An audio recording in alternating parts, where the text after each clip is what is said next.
Be careful of who you eat from.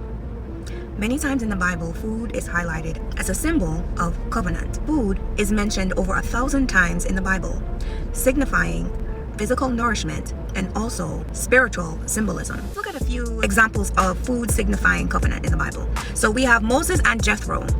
Back in Exodus 18, 11 through 12, we see that Moses and Jethro sit down to share a meal. This meal is a peace offering meal where they establish peace between one another. And this is also where Jethro comes into the understanding that the God of Israel is the one and true God. The Last Supper, which is found in Matthew 26 through 28. This is signifying Jesus' ultimate sacrifice on the cross, where he removes the gap between God and man, where we no longer need to go through a priest. We can just go directly to the Lord. Other examples can be found in 1 Kings 13, 15 through 18. This is about the man of God and the false prophet. When God told him, when you go, do not eat anything and do not go the same way that you came. And the lying false prophet told him, come back and eat some bread with me. And as soon as the fried chicken dropped out of his mouth, a lion devoured him. Then we have Daniel 1 and 8, where Daniel is telling the carekeeper that he is not going to eat any of the king's defiled food. The food that the king Nebuchadnezzar was using to sacrifice to his idols.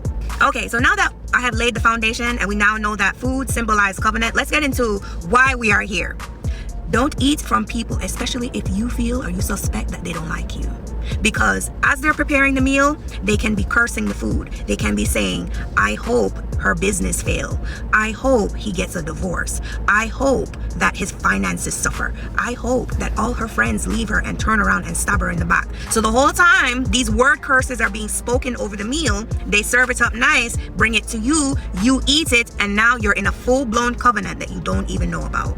So food can be dangerous because, say for instance, there's this young lady that is obsessed with this man. She can't get him any other way and she wants to destroy his marriage. So what she's going to do is cook him a nice little meal and put a love spell in there.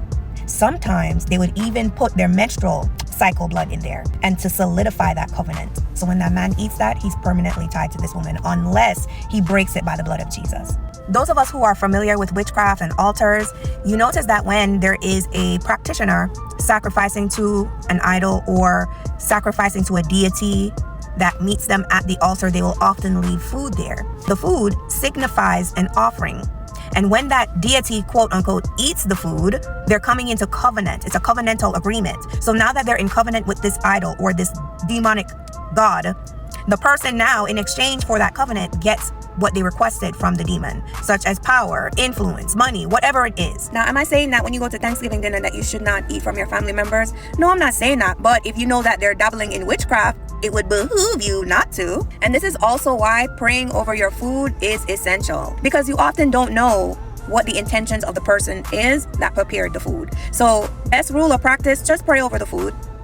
But if God specifically told you, do not go to that person's house, do not eat from them, and you still eat from them, whatever the repercussions are, is what it's going to be. So please, people, pray over your food. And if God tells you not to eat from somebody, don't eat from them.